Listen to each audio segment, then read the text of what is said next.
നമസ്കാരം, ഞാൻ doctor Nasla, CMO നാസ് clinic, Mukkam, Kozhikode. ഇപ്പോൾ ഏത് പ്രായത്തിലുള്ള ആളുകളെയും ബുദ്ധിമുട്ടിക്കുന്ന ഒരു പ്രശ്നമാണ് ഫാറ്റി ലിവർ എന്ന് പറയുന്നത്. പല ആളുകളും കംപ്ലൈന്റ് ചെയ്യണത് ഒരു തുള്ളി പോലും മദ്യം ഞാൻ കഴിക്കുന്നില്ല, പക്ഷെ സ്റ്റിൽ എനിക്ക് ഫാറ്റി ലിവർ വന്നു എന്നുള്ളതാണ്.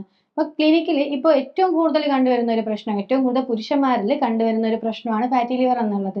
അത് പലപ്പോഴും അവർ വരുന്നത് വേറെ എന്തെങ്കിലും അസുഖങ്ങൾക്കായിരിക്കും. ഒന്നുകിൽ വണ്ണം കൂടിയത് കൊണ്ടായിരിക്കാം, അതല്ലെങ്കിൽ വയറിന് ചുറ്റും കുറച്ച് ഫാറ്റ് ഉണ്ട്, കൂടുതലായിട്ട് കിതപ്പ് അനുഭവപ്പെടുന്ന അങ്ങനെയൊക്കെയുള്ള കാരണങ്ങൾ കൊണ്ട്, അല്ലെങ്കിൽ ഫേസിലൊക്കെ ഒരുപാട് പിഗ്മെന്റേഷൻ വന്നതുകൊണ്ട്, നെറ്റിയിൽ കഴുത്തിലൊക്കെ പിഗ്മെന്റേഷൻ വന്നത് കൊണ്ടൊക്കെ ആയിരിക്കും അവർ കൺസൾട്ട് ചെയ്യാൻ വരുന്നത്. പക്ഷെ അവർ കൺസൾട്ട് ചെയ്യാൻ വരുന്ന സമയത്ത് അവർക്ക് എന്തെങ്കിലും ടെസ്റ്റുകൾ എഴുതി കൊടുക്കുന്ന സമയത്ത് ലിവർ ഫംഗ്ഷൻ ടെസ്റ്റ് എഴുതി കൊടുക്കുമ്പോൾ SGOT SGPT വേരിയേഷൻസ് ഉണ്ടാവാം. അതല്ലെങ്കിൽ അതിന്റെ കൂടെ USG അബ്ഡമൻ ആൻഡ് പെൽവിസ്, നമ്മുടെ അൾട്രാസൗണ്ട് സ്കാനിങ് എടുക്കുന്ന സമയത്ത് വയറിന്റെ സ്കാനിങ്ങിൽ നമുക്ക് മനസ്സിലാവും ചെറിയ തരത്തിലെങ്കിലും ലിവറിൽ ഫാറ്റ് ഉണ്ടെങ്കിൽ നമുക്ക് അൾട്രാസൗണ്ട് സ്കാനിങ്ങിൽ മനസ്സിലാവും ഫാറ്റി ലിവർ ഉണ്ടോ എന്നുള്ളത്. LFTയിൽ മനസ്സിലായിട്ടില്ലെങ്കിൽ പോലും ഫാറ്റി ലിവർ ഉണ്ടെങ്കിൽ USG സ്കാനിങ്ങിൽ മനസ്സിലാവും. അപ്പൊ അങ്ങനെയുള്ളവർക്കാണ് പലപ്പോഴും നമ്മളിത് ട്രീറ്റ് ചെയ്യാതെ പോകുന്ന സമയത്ത് ആദ്യം തന്നെ നമുക്ക് ഗ്രേഡ് 1 ഒക്കെ ആയിരിക്കും ഉണ്ടാവുന്നത്.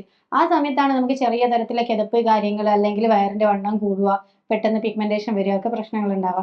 അത് കഴിഞ്ഞ് ഗ്രേഡ് 2ലും 3ലും ഒക്കെ എത്തിക്കഴിഞ്ഞ സമയത്താണ് അത് റിവേഴ്സ് ചെയ്യാൻ വേണ്ടി ബുദ്ധിമുട്ട് ഉണ്ടാവാറുള്ളത്.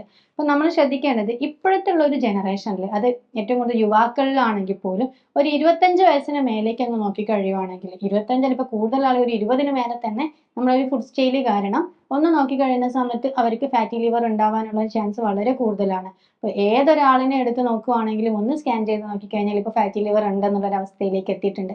കാരണം പണ്ടൊന്നും ഇത്രയും ഉണ്ടായിരുന്നില്ല ഈ ഫാറ്റി ലിവർ എന്ന് പറയുന്നത്. ഇപ്പൊ ആളുകളിൽ കൂടി വരാനുള്ള ഒരു ചാൻസ് എന്ന് പറയുന്നത് നമ്മുടെ ഭക്ഷണ രീതിയാണ്. നമ്മുടെ ഇപ്പോഴത്തെ മാറി വരുന്ന ഒരു ഭക്ഷണ രീതിയാണ് കൂടുതലായിട്ടുള്ളത്. അതേപോലെ തന്നെ നമുക്ക് എപ്പോഴും ഉണ്ടാകുന്ന ഒരു ബുദ്ധിമുട്ട് എന്ന് പറയുന്നത് ഈ വെയിറ്റ് കൂടി വരുന്ന ആളുകളിൽ കൂടുതലായിട്ടും ഫാറ്റി ലിവർ കണ്ടുവരാറുണ്ട്. അപ്പൊ പലപ്പോഴും ആദ്യമൊക്കെ നമ്മൾ പറയുന്നത് ഈ ഫാറ്റി ലിവർ എന്ന് കേൾക്കുന്ന സമയത്ത് ആൽക്കഹോളിക് ആയിട്ടുള്ള മദ്യപാനികളിൽ മാത്രം കാണുന്നു എന്നുള്ള ഒരു പ്രശ്നമായിരുന്നു. അതായിരുന്നു ഏറ്റവും കൂടുതൽ ഹൈലൈറ്റ് ചെയ്തിരുന്ന ഫാറ്റി ലിവർ. പക്ഷെ ഇപ്പൊ non alcoholic fatty liver disease ആണ് കൂടുതലായിട്ടുള്ളത്. എന്ന് വെച്ചാൽ മദ്യം കഴിച്ചിട്ടില്ലെങ്കിലും ലിവറിൽ ഫാറ്റ് അടിഞ്ഞു കൂടുക എന്നുള്ളത്. നമ്മുടെ ശരീരത്തിലെ എല്ലാ തരത്തിലുള്ള വേസ്റ്റ് പ്രൊഡക്റ്റുകളും ഒഴിവാക്കാൻ വേണ്ടിയിട്ട്, അല്ലെങ്കിൽ ഏകദേശം സ്റ്റോറേജ് ഫംഗ്ഷന് എല്ലാം പുറന്തള്ളുക, എല്ലാ കാര്യങ്ങളും ചെയ്യുന്ന ഒരു മെയിൻ ഓർഗൻ ആണ് ലിവർ. ഇപ്പൊ ലിവറിന് ടോക്സിന് ആവുകയെന്ന് വെച്ചാൽ, കാരണം നമ്മൾ കഴിക്കുന്നത് ഒരു ഓവർലോഡ് ആവുന്ന സമയത്ത്, അത് കൂടുതലായിട്ടും ലിവറിന് ഫംഗ്ഷൻ ചെയ്യാതിരിക്കുന്ന സമയത്ത് ലിവറിന്റെ ചുറ്റിലും നമ്മൾക്ക് ഫാറ്റ് അടിഞ്ഞു കൂടുകയാണ് ചെയ്യുന്നത്. ലിവറിന്റെ ചുറ്റിലും ഫാറ്റ് അടിഞ്ഞു കൂടുക എന്ന് പറഞ്ഞാൽ ലിവറിന് ബാക്കിയുള്ളതൊന്നും പ്രോപ്പറായിട്ട് ചെയ്യാതെ ബാക്കി ഓർഗനിലേക്ക് കൊടുക്കാനോ, അല്ലെങ്കിൽ ഇത് പുറന്തള്ളപ്പെടാനോ, എനർജി ആയിട്ട് ഊർജ്ജമായിട്ട് മാറ്റാൻ പറ്റാനോ ചെയ്യാത്തൊരവസ്ഥ ഉണ്ടാവും. അതിന് ഇൻസുലിൻ പോലെയുള്ള ഹോർമോണുകൾക്കാണെങ്കിലും റെസിസ്റ്റൻസുകൾ വന്നു തുടങ്ങും. ഇപ്പൊ ലിവറിന് ഓവർലോഡ് ആവുന്ന സമയത്താണ് നമുക്ക് ഈ ഒരു ബുദ്ധിമുട്ട് വരുന്നത്. എന്തുകൊണ്ടാണ് ലിവറിന് ഓവർലോഡ് ആവുന്നത് നമുക്ക് നോക്കാം. ഇതിന് മെയിൻ ഒരു ബുദ്ധിമുട്ടെന്ന് പറയുന്നത്, നമ്മൾ പലപ്പോഴും കേട്ടിട്ടുണ്ടാകും ഷുഗറിന്റെ അളവ് കൂടുക എന്നുള്ളത്. ഷുഗറിന്റെ അളവ് കൂടുന്ന സമയത്താണ് ഇൻസുലിൻ റെസിസ്റ്റൻസ് ബോഡിയിൽ ഉണ്ടാകുന്നത്. ഇൻസുലിൻ റെസിസ്റ്റൻസ് കാരണമാണ് നമ്മൾക്ക് ഇപ്പോൾ വരുന്ന ഒട്ടുമിക്ക ജീവിതശൈലി രോഗങ്ങളും വരുന്നത്. ഡയബറ്റീസ് ആണെങ്കിലും, ഫാറ്റി ലിവർ ആണെങ്കിലും, PCOD ആണെങ്കിലും, നമ്മൾക്ക് വണ്ണം കൂടുന്നതൊക്കെ ആണെങ്കിലും റെസിസ്റ്റൻസ് വരുന്നതാണ്, ഇൻസുലിന്റെ റെസിസ്റ്റൻസ് വരുന്നതാണ്. ഇൻസുലിൻ ആണ് നമ്മുടെ ശരീരത്തിലുള്ള ഗ്ലൂക്കോസിന്റെ അളവ് നിയന്ത്രിച്ച് കൊണ്ടുപോകുന്നത്. അപ്പൊ ഇൻസുലിന് റെസിസ്റ്റൻസ് വരിക എന്ന് വെച്ചാൽ ഇൻസുലിൻ ഉണ്ടായിട്ട് പോലും അതിന് പ്രോപ്പറായിട്ട് വർക്ക് ചെയ്യാൻ പറ്റാത്ത ഒരു അവസ്ഥ എന്നുള്ളതാണ്. അപ്പൊ നമ്മൾ ഒരുപാട് ഓവർലോഡ് ആയിട്ട് ഫുഡ് കഴിക്കുകയാണ്. അപ്പൊ ഓവർലോഡ് ഫുഡ് കഴിക്കുന്നതല്ല, നമ്മൾക്ക് ആവശ്യമില്ലാത്ത ഫുഡുകൾ ഒരുപാട് കഴിക്കുകയാണെങ്കിൽ അത് കൂടുതലായിട്ടും നമ്മൾ ആദ്യം തന്നെ നമ്മൾ വയറിൽ നിന്ന് അത് ഡൈജസ്റ്റ് ചെയ്ത് ആവശ്യമുള്ള എനർജി ആയിട്ട് എടുക്കും. അത് നമുക്ക് ലിവറിലാണെങ്കിലും ലിവർ അത് കൺവേർട്ട് ചെയ്തിട്ട് ഷുഗർ ആക്കിയിട്ട് ബോഡിയിൽ എത്തിക്കും. അതുപോലെ തന്നെ ബാക്കിയുള്ള ഓർഗനുകളുണ്ട്, നമ്മുടെ ഈ ഫാറ്റ് സെല്ലിലൊക്കെ ആണെങ്കിലും അത് കെട്ടിക്കിടക്കുന്നതുണ്ടാവും. ലിവറിൽ ആദ്യം ഒരുപാട് കെട്ടിക്കിടക്കും. നമ്മുടെ ശരീരത്തിലുള്ള ഓരോ കോശങ്ങളിലും ഫാറ്റ് ആയിട്ട് കെട്ടിക്കിടക്കുകയൊക്കെ ചെയ്യും. അപ്പോഴാണ് നമ്മൾ വണ്ണം കൂടുന്നത്. അപ്പൊ കൂടുതലായിട്ടും വിസറൽ ഫാറ്റ് ആയിട്ട് നമ്മുടെ വയറിന് ചുറ്റുമൊക്കെ ആയിട്ട് കൂടുതലായിട്ട് കെട്ടിക്കിടക്കും. അപ്പോഴാണ് നമുക്ക് വയറിന്റെ മാത്രം വണ്ണം കൂടാൻ തുടങ്ങും. അപ്പോൾ നമ്മൾ ശ്രദ്ധിച്ചു നോക്കുന്ന സമയത്ത് കൂടുതലായിട്ടും ലിവറിലും ഫാറ്റ് ഉണ്ടാവും, വയറിലും ഫാറ്റ് ഉണ്ടാവും. ഫാറ്റി ലിവറിൽ ഒരു ചാൻസ് ഉള്ളത്. അപ്പൊ ആദ്യത്തെ 2 സ്റ്റേജിലൊക്കെയാണ് ഫാറ്റി ലിവർ നമ്മൾ അറിയുന്നതെങ്കിൽ പെട്ടെന്ന് തന്നെ നമുക്കത് റിവേഴ്സ് ചെയ്യാൻ പറ്റും, യാതൊരു മെഡിക്കേഷനും ഇല്ലാതെ. അതുപോലെ ഫാറ്റി ലിവർ ഉണ്ടെന്ന് നിങ്ങൾ ശ്രദ്ധിക്കേണ്ടത്, ആദ്യം തന്നെ പോയിട്ട് മെഡിസിൻ എടുക്കുകയല്ല, നിങ്ങൾ എന്തൊക്കെ ഭക്ഷണങ്ങളാണ് കഴിക്കുന്നത് എന്നുള്ളത് കറക്റ്റ് ആയിട്ട് നോട്ട് ചെയ്തിട്ട് അത് നിങ്ങൾക്ക് ഗ്ലൈസിമിക് ഇൻഡെക്സ് കൂടുതലുള്ള ഭക്ഷണങ്ങളാണോ എന്നുള്ളത് അറിഞ്ഞിട്ട് അത് മാറ്റം വരുത്തുക എന്നുള്ളതാണ്. പലപ്പോഴും നമ്മൾ ഫാറ്റി ലിവർ എന്ന് പറയുന്ന സമയത്ത് എല്ലാവരും തെറ്റിദ്ധരിക്കുന്നത് ഒന്നെങ്കിൽ ആൽക്കഹോൾ, അതല്ലെങ്കിൽ റെഡ് മീറ്റ്. ബീഫ് കഴിക്കുന്നത്, മട്ടൻ കഴിക്കുന്നത്, പോർക്ക് കഴിക്കുന്നത്, താറാവ് കഴിക്കുന്നത് അതൊക്കെ ആയിരിക്കും. പക്ഷെ അതൊക്കെ ചെറിയൊരു പെർസെൻറ്റേജ് മാത്രമാണ്. അതിൻ്റെ കൂടെ നമ്മൾ ഏറ്റവും മിസ്റ്റേക്ക് ചെയ്യുന്നത് ഒരു കാര്യം എന്ന് പറഞ്ഞാൽ ഷുഗർ ഇൻടേക്ക് അത് പഞ്ചസാര മാത്രമല്ല, അല്ലെങ്കിൽ ശർക്കരയോ അത് മാത്രമല്ല നമ്മൾ കഴിക്കുന്നത്. അത് നമ്മൾ അരിഭക്ഷണങ്ങളുടെ അളവ്, ധാന്യങ്ങളുടെ അളവ് കൂടുന്നതും കൊണ്ടാണ്.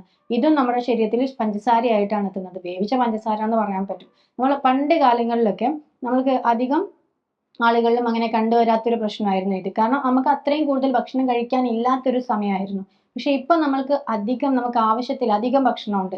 അപ്പൊ ആളുകൾ കഴിക്കുന്നത് എന്താ, 3 നേരം നമ്മൾക്ക് ചോറ് പോലെയുള്ള അല്ലെങ്കിൽ അരിഭക്ഷണം കിട്ടിയില്ല എങ്കിൽ മലയാളികൾക്ക് മെയിൻ ആയിട്ട് ഉള്ളതാണ് ഒരു സാറ്റിസ്ഫാക്ഷൻ ഉണ്ടാവില്ല. ഒന്നും കഴിച്ചില്ല എന്നുള്ളൊരു തോന്നലാണ്.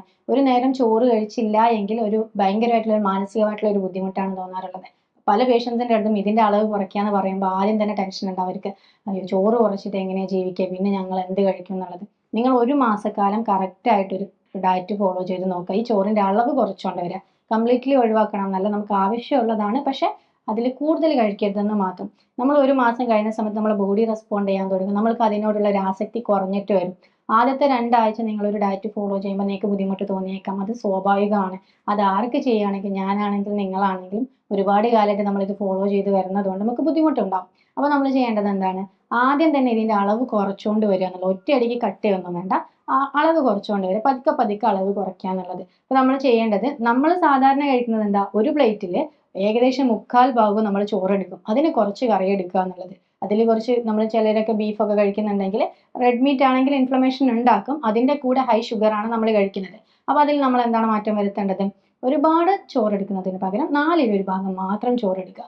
ചോറ് നമ്മൾ ഏറ്റവും നല്ലത് കഴിക്കാനുള്ളത് തവിടുള്ള എന്ന് വെച്ചാൽ ഗ്രെയിൻസ് ഉള്ളത്, നമ്മൾ കൂടുതലായിട്ട് പുറത്ത് തവിടുള്ള തരത്തിലുള്ള ധാന്യങ്ങൾ കഴിക്കുന്നതാണ് നല്ലത്. അതല്ലെങ്കിൽ നമുക്ക് ബ്രൗൺ റൈസ് കഴിക്കാം. ഇപ്പൊ കറുത്ത അരി എന്ന് പറയുന്നത്, കറുത്ത അരി എല്ലാവർക്കും കഴിക്കാൻ ടേസ്റ്റ് ബുദ്ധിമുട്ടുണ്ടെങ്കിൽ അറ്റ്ലീസ്റ്റ് നമ്മൾ ബ്രൗൺ റൈസിലേക്കെങ്കിലും മാറാൻ വേണ്ടിയിട്ട് നോക്കുക. അതിന്റെ കൂടെ ഇനിയിപ്പോൾ നമ്മൾ അല്ലാത്ത റൈസാണ് കഴിക്കുന്നതെങ്കിൽ നല്ല രീതിയിൽ അളവ് കുറയ്ക്കുകയാണ് വേണ്ടത്. പിന്നെ നമ്മൾ ചെയ്യേണ്ടത് ഇതേപോലെയുള്ള കോംപ്ലക്സ് ആയിട്ടുള്ള കാർബോഹൈഡ്രേറ്റുകൾ, മില്ലറ്റുകൾ, ചെറിയ ധാന്യങ്ങൾ ആഡ് ചെയ്യുക എന്നുള്ളത്. കിനോവ ആഡ് ചെയ്യാം, ചോളം ആഡ് ചെയ്യാം, നമ്മൾക്ക് ബാർലി ആഡ് ചെയ്യാം. ഇങ്ങനത്തെ എല്ലാം ആഡ് ചെയ്യുന്ന സമയത്ത് പെട്ടെന്ന് നമ്മുടെ ഷുഗർ സ്പൈക്ക് കൂടത്തില്ല. പതുക്കെ പതുക്കെ ഷുഗർ കൂടി വരാനുള്ള ഒരു ചാൻസ് ഉള്ളൂ. അത് നമ്മുടെ ശരീരത്തിലെ ഇൻസുലിൻ സെൻസിറ്റീവ് ആക്കാനും നമ്മൾ പെട്ടെന്ന് ഷുഗർ കൂടുന്നത് കൊണ്ടുള്ള ഇൻസുലിൻ റെസിസ്റ്റൻസ് എന്നുള്ള ഒരു കണ്ടീഷനിൽ എത്താതെ ഹെൽപ്പ് ചെയ്യുകയും കൂടെ ചെയ്യും. അപ്പോൾ നമ്മൾക്ക് ഈ ഒരു ഇൻസുലിൻ റെസിസ്റ്റൻസ് റിവേഴ്സ് ചെയ്താൽ മാത്രമേ നമുക്ക് ഫാറ്റി ലിവറിനെ മാറ്റാൻ പറ്റുള്ളൂ. അപ്പോൾ നമ്മൾ അതിൽ ആദ്യം ചെയ്യേണ്ടത് ഷുഗർ കട്ട് ചെയ്യുക എന്നുള്ളത്. അപ്പോൾ നമ്മൾ എല്ലാ തരത്തിലും പഞ്ചസാര പോലെയുള്ള ഷുഗറുകൾ കട്ട് ചെയ്യുക. അതിൻ്റെ കൂടെ നമ്മൾ ഈ കഴിക്കുന്ന ഈ ഷുഗറുകൾ എന്ന് വെച്ചാൽ അന്നജത്തിന്റെ അളവും കട്ട് ചെയ്ത് കൊണ്ടുവരിക. അപ്പോൾ നമ്മൾക്ക് വേണ്ട ഒരു അന്നജം എന്ന് പറയുന്നത് 60%. നമ്മൾ കലാകാലങ്ങളായിട്ട് 80% കഴിച്ചു വന്നിട്ടുള്ള ആളുകളാണ്. എന്ന് വെച്ചാൽ 3 നേരം കഴിക്കുന്ന സമയത്ത് 80% കൂടുതലാണ് ഉണ്ടാവാറുള്ളത്. കുറച്ച് കറി എടുത്തിട്ട് ഒരുപാട് ചോറ് കഴിക്കുമ്പോൾ നമുക്ക് അങ്ങനെയാണ് ഉണ്ടാവുക. അപ്പോൾ അത് നമ്മൾ മാറ്റിക്കൊണ്ടുവന്നിട്ട് ഒരു 40ലേക്ക് എത്തിക്കുക. കുറച്ചു കാലം ഒരു 40ലേക്ക് എത്തിക്കുന്ന സമയത്ത് നമ്മുടെ ശരീരത്തിൽ ഓൾറെഡി ഉണ്ടായിരുന്ന ഷുഗറിന്റെ അളവ് അല്ലെങ്കിൽ ഫാറ്റ് ഡെപ്പോസിറ്റ് ചെയ്തത് നമ്മൾക്ക് ഷുഗർ നമ്മൾ കൺവേർട്ട് ചെയ്തിട്ട് ഫാറ്റ് ആയിട്ടാണ് നമ്മുടെ ശരീരത്തിൽ കെട്ടിക്കിടക്കുന്നത്. ഈ ഫാറ്റി ലിവറുകളൊന്നും ഫാറ്റ് അല്ല, കൊഴുപ്പല്ല കെട്ടിക്കിടക്കുന്നത്, ഷുഗറിനെ കൺവേർട്ട് ചെയ്ത് ഫാറ്റ് ആയിട്ട് കെട്ടിക്കിടക്കുന്നതാണ്. അപ്പൊ അത് റിവേഴ്സ് ചെയ്യാൻ വേണ്ടിയിട്ടുള്ള ഒരു സമയം കൊടുക്കണം. ഒരു 3 മാസക്കാലമൊക്കെ ഇങ്ങനെ കറക്റ്റ് ആയിട്ട് ഡയറ്റ് പോകുന്ന സമയത്ത് നമ്മൾക്ക് ഓൾറെഡി ഉണ്ടാക്കി വെച്ചിരിക്കുന്ന ഫാറ്റിനെ നമ്മുടെ ശരീരം എടുത്ത് ഊർജ്ജമാക്കാൻ തുടങ്ങും. ആ ഊർജ്ജം കൺവേർട്ട് ചെയ്തിട്ട് ആ ഊർജ്ജമാണ് നമ്മുടെ ശരീരത്തിൽ ഉൽപ്പാദിപ്പിക്കുന്നതിൽ നമ്മൾക്ക് ഉപയോഗിക്കുന്നതെങ്കിൽ നമുക്ക് ഈ ഫാറ്റി ലിവറിനെ കൺവേർട്ട് ചെയ്തിട്ട് ഫാറ്റി ലിവർ ഇല്ലാതെ മാറിയിട്ട് വരാനുള്ള ഒരു സമയം കൊടുക്കുക എന്നുള്ളത്. അതേപോലെ നമ്മൾ ചെയ്യേണ്ടത് രാവിലെയും രാത്രിയിലും നമ്മൾ കൂടുതലായിട്ട് അന്നജം കഴിക്കുന്നതിന്റെ അളവ് കുറയ്ക്കുക. ഉച്ചയ്ക്ക് കഴിക്കുന്നതും തോത് കുറച്ചിട്ട്, ഒരുപാട് ചോറ് കഴിക്കുന്നതിന്റെ തോത് കുറയ്ക്കുക എന്നുള്ളത്. രാത്രിയിൽ ഏറ്റവും നല്ലത് മില്ലറ്റുകൾ എന്തെങ്കിലും ആഡ് ചെയ്യുന്നത്, അതേപോലെ തന്നെ സാലഡ്സുകൾ ആഡ് ചെയ്യുക എന്നുള്ളത്. എപ്പോഴും നമ്മൾ ABC ജ്യൂസ് പറയാറുണ്ടാവും, ആപ്പിൾ, ബീട്രൂട്ട്, ക്യാരറ്റ്, അല്ലെങ്കിൽ ആപ്പിൾ, ബീട്രൂട്ട്, കുക്കുംബർ ഒക്കെ ഉള്ളത്. അത് എല്ലാ ദിവസവും കഴിക്കണം എന്നല്ല, ആഴ്ച 2-3 ദിവസം കഴിക്കുക. അതേപോലെ തന്നെ അത് ഒരു ദിവസം ആപ്പിൾ ആണെങ്കിൽ മറ്റൊരു ദിവസം ബീട്രൂട്ട്, ഒരു ദിവസം ക്യാരറ്റ് എന്നുള്ള രീതിയിലാണെങ്കിലും നമുക്ക് ഒന്നുകിൽ സാലഡ് ആയിട്ട് കഴിക്കാം, അതല്ലെങ്കിൽ ജ്യൂസ് ആക്കിയിട്ട് കഴിക്കാം. പിന്നെ ശ്രദ്ധിക്കേണ്ടത് കിഡ്നി ഡിസീസ് പോലുള്ള പ്രശ്നങ്ങൾ ഉള്ളവരാണെങ്കിൽ ഇപ്പോൾ ഡോക്ടറുടെ നിർദ്ദേശപ്രകാരം മാത്രം ഈ ജ്യൂസുകളൊക്കെ കഴിക്കുക. കിഡ്നി ഡിസീസ് കൂടുതലുണ്ടെങ്കിൽ, ക്രിയാറ്റിൻ്റെ അളവൊക്കെ കൂടുതലുണ്ടെങ്കിൽ നമുക്ക് ബീട്രൂട്ടിലൊക്കെ ഒരുപാട് പൊട്ടാസ്യത്തിന്റെ അളവുണ്ട്. അപ്പോൾ അത് നമുക്ക് ഒരുപാട് കഴിക്കാൻ പറ്റില്ല. അപ്പോൾ നിങ്ങൾക്ക് കഴിക്കാൻ പറ്റുമോ ഇല്ലയോ എന്നുള്ളത് ഡോക്ടറുടെ നിർദ്ദേശപ്രകാരം മാത്രം കഴിക്കുന്നതാണ് ഏറ്റവും നല്ലത്. അതുപോലെ തന്നെ മീൻ ഗുളികൾ അല്ലെങ്കിൽ ഒമേഗ 3 ഫാറ്റി ആസിഡ്സുകൾ കഴിക്കുക എന്നുള്ളത്. അതിന്റെ ഒരു നാച്ചുറൽ സോഴ്സ് എന്ന് പറയുന്നത് നമ്മൾ വിത്തിനങ്ങൾ കഴിക്കുന്നത്, ചിയാ സീഡ്സ് പോലെയുള്ള വിത്തിനങ്ങൾ കഴിക്കുക, ഫ്ലാക്സ് സീഡ്സ് കഴിക്കുക എന്നുള്ളത്. അതേപോലെ തന്നെ നമ്മൾക്ക് നട്ട്സ് കഴിക്കുന്നത്, വാൽനട്ട് കഴിക്കുക, അല്ലെങ്കിൽ ബദാം പോലെയുള്ളതൊക്കെ നട്ട്സ് കഴിക്കുന്നത്, ചെറിയ മത്സ്യങ്ങൾ നല്ല തരത്തിൽ കഴിക്കുകയാണെങ്കിൽ, നമുക്ക് മത്തി, അയല പോലെയുള്ള മത്സ്യങ്ങൾ കഴിക്കുകയാണെങ്കിൽ, ഫാറ്റി ഫിഷുകൾ കഴിക്കുകയാണെങ്കിലൊക്കെ നമുക്ക് ഒമേഗ 3 കിട്ടും. ഇനി വെജിറ്റേറിയൻ ആയിട്ടുള്ള ആളുകൾക്കാണ് ഏറ്റവും കൂടുതലായിട്ട് നമ്മൾ ഒമേഗ 3 അല്ലെ മീനെണ്ണ ഗുളികകൾ കഴിക്കുക എന്ന് പറയുന്നത്. അത് ഡെയിലി ഒന്നെങ്കിലും നമ്മൾ കഴിക്കുന്നത് നല്ലതാണ്. അത് പെട്ടെന്ന് നമ്മൾ ഫാറ്റി ലിവറിനെ റിവേർട്ട് ചെയ്യാൻ വേണ്ടിയിട്ട് ഹെൽപ്പ് ചെയ്യുന്നതാണ്. ഇൻഫ്ലമേഷൻ കുറച്ചുകൊണ്ട് വരുന്നതാണ് ഒമേഗ 3 ഫാറ്റി ആസിഡ്സുകൾ. അപ്പോൾ നമ്മൾ പലപ്പോഴും ഈ റെഡ് മീറ്റ് ഒക്കെ നമ്മൾ ഈ ഡയറ്റ് എടുക്കുന്ന സമയത്ത് കുറയ്ക്കണം എന്ന് പറയുന്നത് ഈ ഒമേഗ 3യുടെ ഒക്കെ അളവ് ചിലപ്പോൾ കുറഞ്ഞു വന്നേക്കാം. അതുകൊണ്ടാണ് കൂടുതലായിട്ട് ഇൻഫ്ലമേഷൻസിനെയൊക്കെ കൂട്ടാനുള്ള ഒരു ചാൻസ് ഉണ്ടായതുകൊണ്ട് റെഡ് മീറ്റും ഇതിൻ്റെ കൂടെ കട്ട് ചെയ്യാൻ വേണ്ടിയിട്ട് പറയും. അതേപോലെ നമ്മൾ ഈ ഷുഗർ ഇൻടേക്ക് കുറയ്ക്കുക എന്നുള്ളത്, അതുപോലെ എന്തെങ്കിലും സാലഡ് നിർബന്ധമായിട്ടും ആഡ് ചെയ്യുക എന്നുള്ളത്, അതുപോലെ ഇഞ്ചി അതുപോലെ ഉലുവയൊക്കെ ഇട്ടിട്ടുള്ള വെള്ളം കുടിക്കാൻ വേണ്ടിയിട്ട് നോക്കുക. അങ്ങനെ കഴിക്കുന്ന സമയത്ത് ഇൻഫ്ലമേഷൻസ് നമ്മുടെ ശരീരത്തിൽ കുറയും. അങ്ങനെ നമ്മൾ കുറച്ച് കാലം, ഒരു 3 മാസക്കാലം പ്രോപ്പറായിട്ട് ചെയ്യുവാണെങ്കിൽ നമുക്ക് ഈസി ആയിട്ട് നമുക്ക് ഈ ഫാറ്റി ലിവറിനെ മാറ്റാൻ പറ്റും. അതേപോലെ നമ്മൾ ശ്രദ്ധിക്കേണ്ടത്, ഈ അന്നജം കുറയ്ക്കുന്ന സമയത്ത് നമ്മുടെ ശരീരത്തിൽ വേണ്ടതാണ് കറക്റ്റ് ആയിട്ടുള്ള അളവിൽ ഫാറ്റും പ്രോട്ടീനും. നമ്മൾ ഫാറ്റിൻ്റെയും പ്രോട്ടീൻ്റെയും അളവൊന്നും ഒരിക്കലും ശ്രദ്ധിക്കാറില്ല. പല ആളുകൾക്കും നമ്മൾ എഗ്ഗ് ഒക്കെ കഴിക്കാൻ പറയുന്ന സമയത്ത് കൊഴുപ്പാണ്, അല്ലെങ്കിൽ ഹാർട്ട് അറ്റാക്ക് വരും, അല്ലെങ്കിൽ കൊളസ്ട്രോൾ വരും എന്നൊക്കെയുള്ള പേടിയാണ്. പക്ഷെ നല്ല കൊഴുപ്പ് നമ്മുടെ ശരീരത്തിൽ നിർബന്ധമാണ്. വൈറ്റമിൻ ഡി പോലെയുള്ള വിറ്റാമിനുകൾ നമ്മുടെ ശരീരത്തിലേക്ക് വലിച്ചെടുക്കണമെങ്കിൽ, അത് ആഗിരണം ചെയ്യപ്പെടണമെങ്കിൽ നമുക്ക് കൂടുതലായിട്ടും ഫാറ്റ് വേണം. അത് ഫാറ്റിൽ മാത്രം അലിയുന്ന വൈറ്റമിനുകളാണ്. വൈറ്റമിൻ എ അലിയണമെങ്കിൽ, വൈറ്റമിൻ ഡി ആണെങ്കിൽ, വൈറ്റമിൻ ഇ ആണെങ്കിൽ, വൈറ്റമിൻ കെ ആണെങ്കിലൊക്കെ നമുക്ക് കിട്ടണമെങ്കിൽ ഫാറ്റ് കൂടെ വേണം. നമ്മളതല്ലാതെ വൈറ്റമിൻസ് കിട്ടുന്ന ഭക്ഷണങ്ങൾ കഴിച്ചത് കൊണ്ട് മാത്രമായില്ല, അത് വലിച്ചെടുക്കാനുള്ള ഫാറ്റും കൂടെ നമ്മുടെ ശരീരത്തിൽ വേണം. അതേപോലെ ഓരോ കോശവും പ്രവർത്തിക്കണമെങ്കിൽ കറക്റ്റ് അളവിൽ ഫാറ്റിൻ്റെ അളവ് വേണം. അപ്പോൾ നല്ല ഫാറ്റുകൾ നമ്മൾ കഴിക്കണം. തൈര് കഴിക്കുക എന്നുള്ളത്, അതുപോലെ തന്നെ ഇറച്ചി കഴിക്കുക എന്നുള്ളത്, ചിക്കൻ നല്ല രീതിയിൽ കഴിക്കുക. ഒരു കുഴപ്പമില്ല നമുക്ക് ഫാറ്റി ലിവർ ഉണ്ടെങ്കിൽ ചിക്കൻ കഴിക്കുന്നതിൽ. പക്ഷെ അത് പൊരിച്ചിട്ടുള്ളത് കഴിക്കാതിരിക്കുക. മത്സ്യങ്ങൾ നല്ല രീതിയിൽ കഴിക്കുക, കോഴിമുട്ട കഴിക്കുക, ഇതെല്ലാം നിർബന്ധമായിട്ട് ഉൾപ്പെടുത്തേണ്ടതാണ്.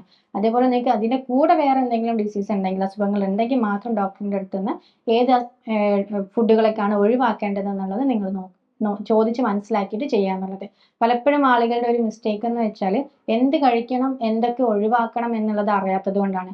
അത് കറക്റ്റായിട്ട് അറിയുന്നുണ്ടെങ്കിൽ നമുക്ക് ഒട്ടുമിക്ക രോഗങ്ങളും മാറ്റിയെടുക്കാൻ പറ്റുന്നതേ ഉള്ളൂ. അപ്പോൾ നിങ്ങൾ ചെയ്യേണ്ട കാര്യം, നിങ്ങൾക്ക് ഫാറ്റി ലിവർ ഡിസീസ് ഉണ്ടെങ്കിൽ കറക്റ്റ് ആയിട്ടുള്ള ഒരു ഡയറ്റ് ഫോളോ ചെയ്തിട്ട് ഒരു 3 മാസക്കാലം പ്രോപ്പറായിട്ട് വർക്കൗട്ടും കൂടെ ചെയ്യാൻ വേണ്ടിയിട്ട് ശ്രദ്ധിക്കുക. അങ്ങനെ ചെയ്യുന്ന സമയത്ത് തന്നെ നമുക്കിത് ഈസി ആയിട്ട് റിവേഴ്സ് ചെയ്യാൻ പറ്റുന്നതേ ഉള്ളൂ. അതല്ല എങ്കിൽ നമുക്ക് ലിവറിന് കൂടുതൽ ടോക്സിൻസ് വരാനും അത് കാരണം നമ്മുടെ ബാക്കിയുള്ള മെറ്റബോളിസം തകരാറിലാവാൻ വേണ്ടിയിട്ടും മറ്റ് അസുഖങ്ങൾ വരാൻ വേണ്ടിയിട്ടുള്ള ഒരു ചാൻസ് ഉണ്ടാവും. അപ്പോൾ ഈ രീതിയിൽ നിങ്ങൾക്ക് ഫാറ്റി ലിവറിനെ ഒന്ന് മാറ്റിയെടുക്കാൻ വേണ്ടിയിട്ട് ശ്രദ്ധിക്കാം.